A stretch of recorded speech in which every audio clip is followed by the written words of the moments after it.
Hi everybody, welcome back to the crib, my Wargames room, and today I wanted to do another Wargames rules review. This follows on from my favourite American Civil War set, which was Ultra Freedom by GregWagman of Littlewarstv, and this time I want to show you another set of his rules, Age of Hannibal, also by GregWagman of Littlewarstv. This is a fast play Battles of Antiquity Ancient set, and again an excellent set of rules.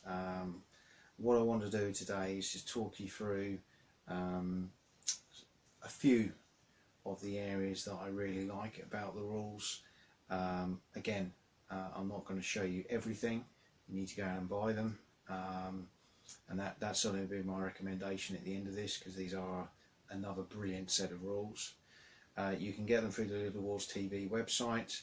I believe at the moment, as we talk today, they are only available in PDF, but I'm sure they'll be having more hard copies in due course. I think you can also get them Wargames Vault, some of those sort of print on demand places as well. So let's have a chat about the rule set and what it is we like about it. So the book itself, ring bound, nice, lays flat on the Wargames table. There are actually only 12 pages of what I would call rules in terms of playing the main game, and then we've got 3 to 4 pages of ancient siege rules. And this is something I haven't actually had a chance to have a go at myself yet, but that's very unusual. I can't remember seeing any other rule sets out there that cover sieges for ancient warfare. And again, there's some great support, and I believe a video linked to a siege on the Littlewarstv site, so give that a look. There's some appendices in there as well. And then the rest of the book is taken up with things like stratagems, quick reference sheets, and other bits and pieces like army lists.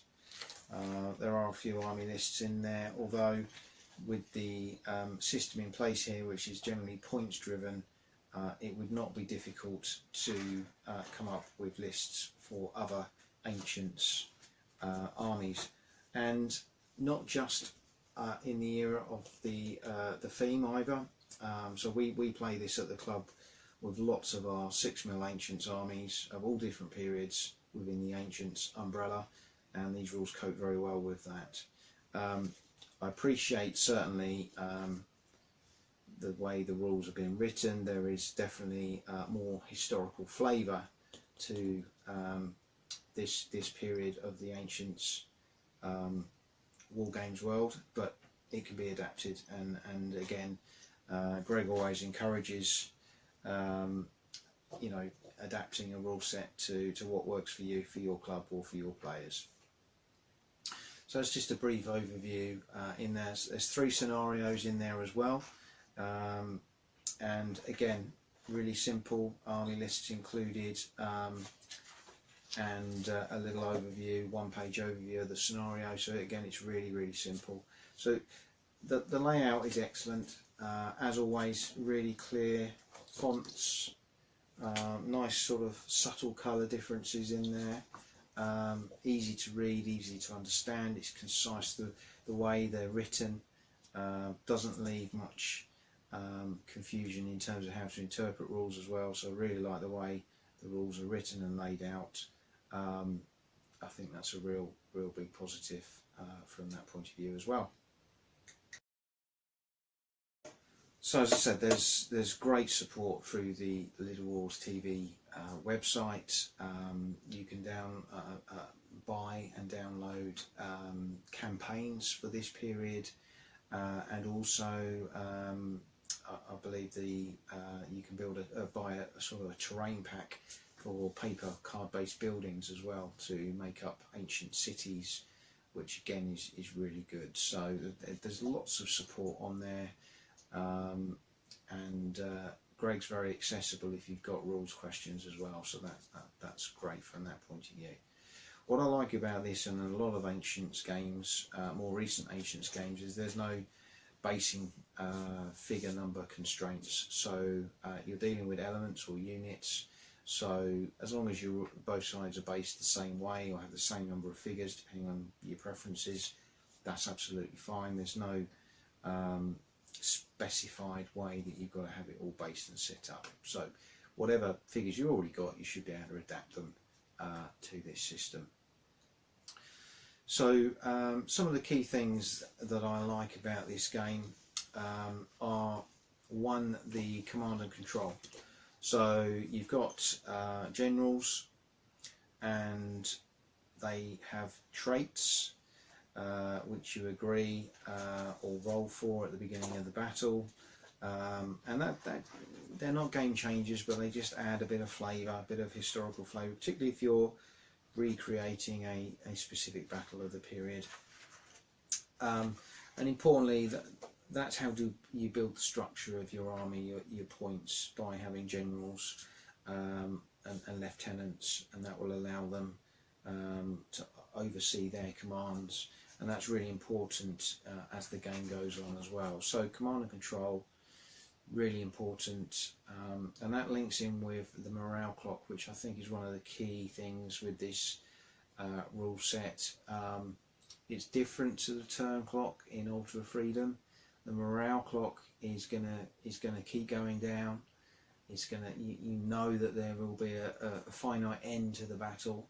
It's just about how you manage your resources, and in effect what it's doing, the morale clock is encompassing morale, it's encompassing attrition, things that are happening on the battlefield, all rolled into one dynamic. So you generally will start off a battle with 10 on your morale clock, and that will reduce as you take casualties, as you lose units, or other bad things happen like losing generals. And if that drops basically to 0, you've lost. The rest of your forces have kind of routed the field. But likewise, when you get down to 4 or less, bad things start to happen, and your army starts to fragment. So for me, that's a really nice dynamic, which reflects often what happened in Ancients battles. You know, there was a really bloody conflict that would happen, and suddenly one side would waver and fly. So I think the morale clock in this game is really, really good. Skirmishers. I love skirmishers in all games. I like light troops. I like the way the tactics that you can employ with them. And skirmishers in this game are great because Ancients armies should have lots of light skirmishing units, and these rules encourage that. And the big thing is because loss of skirmishers does not impact on the morale clock. So they're not cannon fodder, but they are expendable. And again, they don't have a massive impact in terms of a game-changing impact on the game, but the effect on the attrition of the enemy can be quite pronounced, you know, from their fire, if you need them to hold certain areas of the field while your main troops do the fighting. So skirmishes for me are really cleverly dealt with in this rule set, and I like that because it encourages lots of light troops on the field. So that's a few of the key things I really like about the games. As I say, it's very well supported by Littlewarstv. They've got battle reports on their website, how to play videos through YouTube. There's some great stuff in there. The final thing for me, which I'd like to talk about, which is covered under this, what is a short, small set of rules, is the terrain, and the way that you build your battlefield in a random battle, and I think it's really simple but really clever. And in the book you get these, you can then cut them out. You get terrain cards, and you get 50 of these, and they've got all different things such as clear, random, you've got extended woods, marsh, all sorts of different things. I've sleeved these in little sleeves, but you don't have to do that. So as well as the terrain cards, you've also got stratagems, and you have 10 of those as well. Again, you cut them out or print them out, and you can put them in sleeves or not. I do, but it doesn't matter. And on the back you'll have the Age of Hannibal graphic there, which is really cool. And what you do at the beginning of the game is you set your table out, so 6x4 table, and you will take 42 of the terrain cards and 8 of the stratagems, shuffle them all together. Each player will basically pick 9 cards each. Okay, and then what you do is you'll grid up in effect the table, and you will roll a d10, and the highest result, the first player will start laying down a terrain card. They have to start on their side of the table in their first line of zones, but what they can do then is start branching out in alternative ways to gradually add terrain pieces. They're added face down on the table, and what you will get is a situation where there may be some areas that have got no terrain, some that can have more than one. So if you have an area with a card down, you can put another one down on the same spot, but you can't put another one down on one that the enemy's already put one down on. And once you run out of cards on both sides, alternating putting down a terrain card, you will then uncover those, and that will allow you to see how the battlefield needs to be kind of set up. And we've done that a few times, and it's a really nice way of setting up the field randomly, and you get some really nice layouts using this system.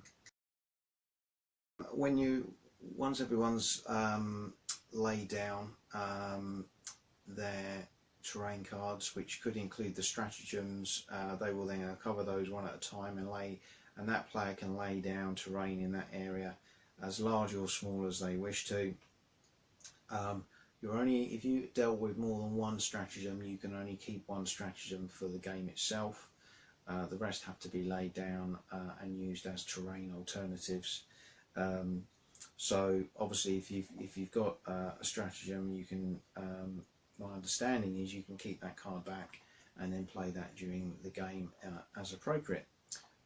So terrain and laying out the battlefield is a really simple system, but actually it's kind of quite an interactive way of setting up the table together, and allows you to think about how you want to structure the terrain that you have control of, maybe to launch attacks or as defensive positions, protect your flanks.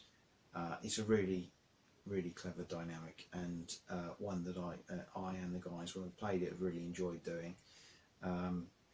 So that is Age of Hannibal.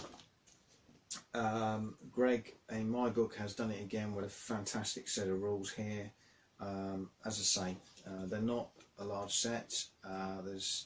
They're very simple, very clear, concise, straightforward set of rules, and I highly recommend them. I hope you've enjoyed this short review, and look forward to showing you over the next few weeks a few of my 6mm ancient armies. I'll do a showcase here and there when I get a chance, and hope you enjoy those as well. So enjoy your gaming, and I'll see you next time.